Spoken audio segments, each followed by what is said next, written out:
Everyone knows Medusa is the monster, the woman with snakes for hair who turned men into stone. But what if that was never the point of her story? What if she was never a monster at all?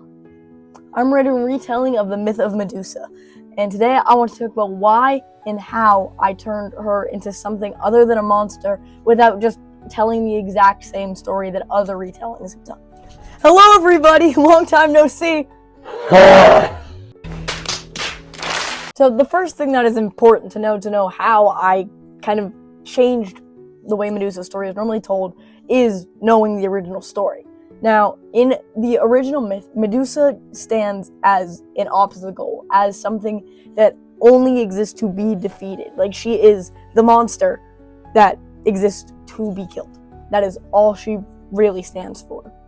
And to understand this, we have to know the myth of Perseus. In a future video, I plan to go over his myth fully in greater detail, but for now, I'm just going to give a quick short summary for anyone who might not be familiar with it. Number 1, Perseus was the son of Zeus and Danube. As a baby, he and his mom were put in a box and shipped away to an island because his grandfather got a prophecy that his grandson, Perseus, would grow up to kill him. And he was like, nuh-uh, so he threw him out. 2, Perseus and his mom end up on an island called Seriphos, and the king of said island's brother helps raise Perseus into a man, and that king has a romantic interest in Perseus's mother, and Perseus does not approve of this at all. So he's trying to make sure that the king and his mother, do not get together. So the king sends Perseus on a quest to get the head of Medusa, assuming that he's just going to die. Oh my god! Wow! And 3, Perseus goes on a whole journey, and with the help of some gods, Hermes, god of travel, and Athena, goddess of wisdom, he does manage to get the head of Medusa, acquire a wife, and save his mom, and make his adopted-ish father figure thing the new king of Seriphos. So, good for him.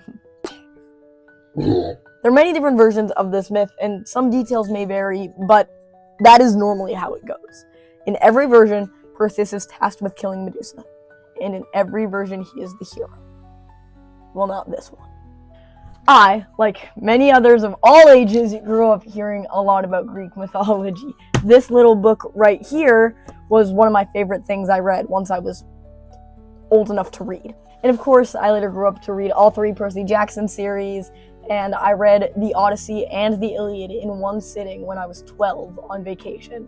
And since then, my love for Greek mythology has only grown. In recent years, I've grown a huge interest in myth retelling books specifically, because I love seeing stories that were already told so long ago get re-fleshed out and see the author's unique twists and perspectives and all the little things they change to really make the myth their own, and I wanted to do the same.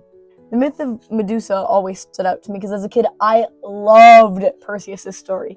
But one day, about 2 years ago now, I sat down and I was really thinking about Medusa's story, and I wondered who she was and what was her story. Now, by that point in my life, I had already read a couple Medusa myth retelling books, which I will definitely be talking about in a future video. And the more I read and researched, the more my heart ached for Medusa and her untold side of the story that wasn't at all fleshed out in the original. An important thing to note is that there are 2 versions of the myth of Medusa. There's the Roman version and the Greek version. In a future video, I will be talking more in detail about those myths and which one my book follows. But what's important to know is that in one version, she was born a Gorgon, and in the other, she was born human and was turned into a Gorgon by the goddess Minerva, which is the goddess Athena's Roman variant. When I really thought about Medusa and her label as a monster, I realized how little agency she had in most retellings. No matter what her origin is, she is still punished for the way she is in surviving the circumstances she is forced to live in.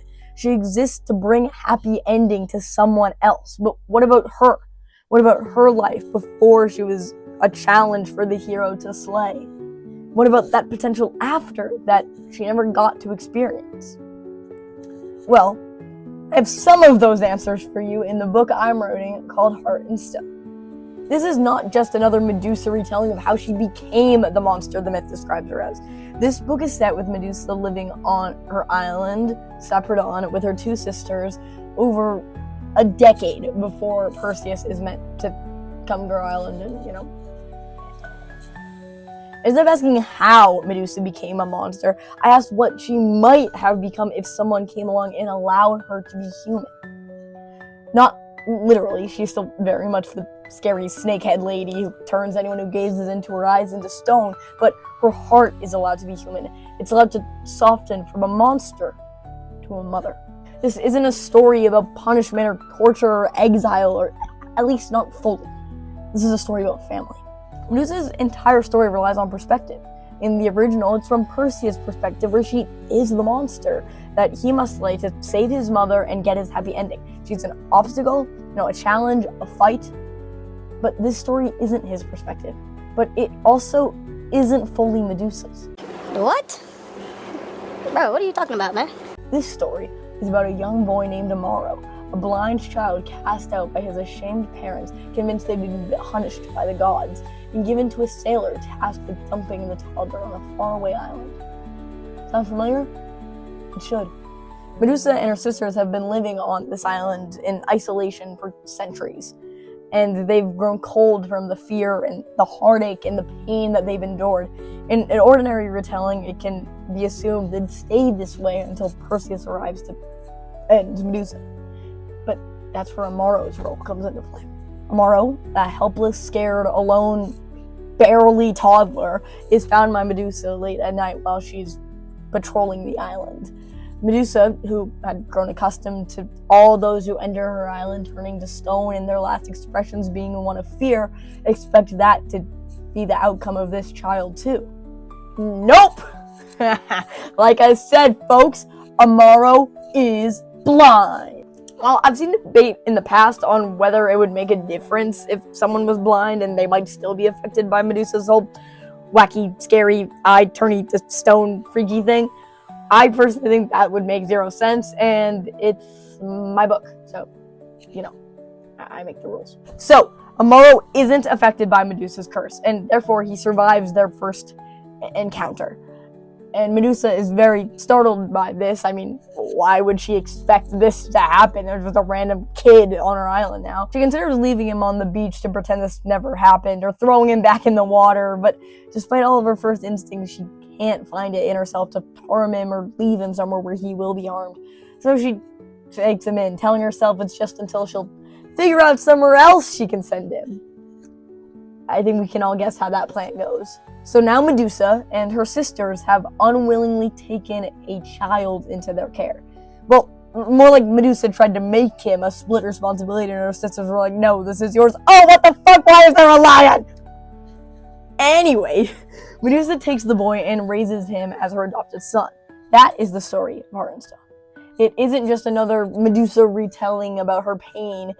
It's about how she overcame that pain and found the space in her heart to protect an innocent life and raise him. Medusa isn't the monster in this story. Not to him. More than anything, I hope readers walk away from this story questioning who we decide is a monster. Because in most versions of the myth, Medusa doesn't get to be anything else. And I guess that always just kind of felt unfair to me. When I was rewriting her story, I kept thinking about how we often label people as dangerous or monstrous without ever asking why they are that way, or why we think they are that way, or what they've survived to make them that way. So this book isn't about snakes or curses or stone. It's about what happens when someone who's been cast out of the world is finally seen as human by someone else.